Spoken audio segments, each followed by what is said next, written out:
Welcome to Awakening You channel. If you appreciate what we do, please support us. Thank you. Channel, VD Shadar Dear Awakening Starseed and Humans, the time of personal meetings is approaching and we would like to take this opportunity to tell you a little more about us.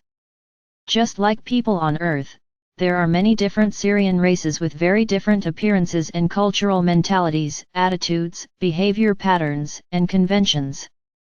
Today we are talking mainly about the inhabitants of Sirius B. It is true, we on Sirius B are mainly aquatic beings and there are some emissaries who chose the bodies of dolphins and whales to incarnate on Terra at earlier times. The so-called mermaids and mermen also trace back to Sirian roots. But at a later time we have also evolved humanoid bodies. One of the most famous representatives of our species is the Egyptian sun king Akhenaten with Nefertari and their children. Our home planet has large warm oceans, there is no cold water. The land mass hosts some vast sandy deserts, lush flora is almost exclusively confined to near the sea.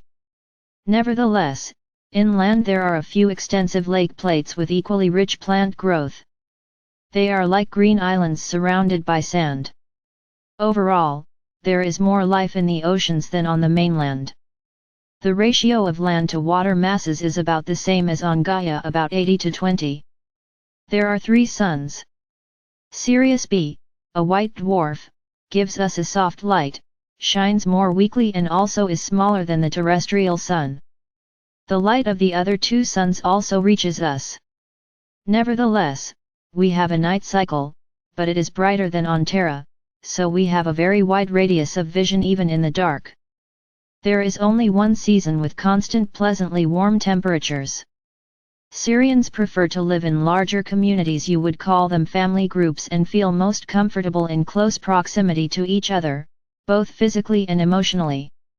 It is more important for us than for many other races, e.g., the Pleiadians, who desire more privacy, to feel a sense of belonging and security in loving connection with the beings and nature of our environment.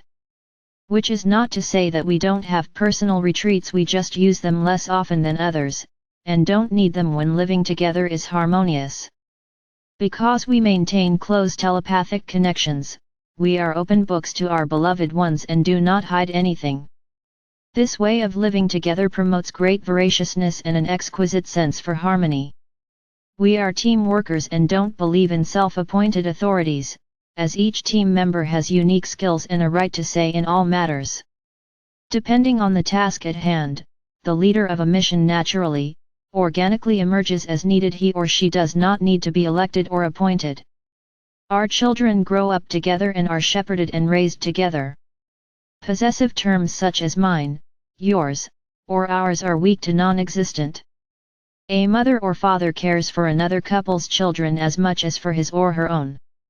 Every day, a different member of the community takes over the supervision and teaching function. This leaves everyone enough space and time for other activities and matters of the heart. Additionally, all children enjoy a greater diversity of lessons and may experience many different teacher personalities. Sirians love round, organic shapes. See the gaudy buildings in Barcelona, that blend harmoniously with their surroundings. Wood, natural stone, hard-grained grasses make our architectural hearts leap higher. On the other hand, we can't do anything with concrete, steel, corners and sharp edges. We love rock and earth caves, tree houses, tiny houses, etc. Even our space fleet ships are organic in nature and have consciousness to some degree. The majority of our population is devoted to creative professions, whether artistic, sculpture, poetry, music, painting, or writing, research, or land and water management. We are always in search of the greater truth, beauty, and harmony of creation. Another part of our people is entirely in the service of spiritual research. All of us, out of a deep inner need, devote much time to spiritual development and growth and to sharing our insights with others. We share gladly, willingly and wholeheartedly. Militarily, however, we are not nearly as present as the Arcturians or Pleiadians. The Sirian fleet is small and usually limited to research trips and to defense of the home worlds, if necessary. This has changed somewhat since joining the Galactic Federation and especially since the increased fleet requirements for the liberation of Terra. Mostly, however, Sirians are liaison officers and members aboard other Federation ships, as we do not have many ships. Because of our sense of community, our partner connections are also freer and more easily structured than those of the people of Earth. There are couples who stay together for a lifetime. Just as common are patchwork families or Sirians who form a fixed love relationship only temporarily or not at all. Nevertheless, everyone can certainly live together under common roofs. Much more important to us is the love that binds all life together. Children are born in the etheric body and form their tangible extremities outside the physical bodies of the parents. During this process of birth, which is a conscious act of will and during which contact has previously been made with the soul that wants to enter physical life, the parents remain in the same room. Their shared aura provides the safe and protected space in which the body forms and the soul enters. This last step takes a few hours at most. Much more time is taken by the decision, preparation, and dialogue with the arriving soul.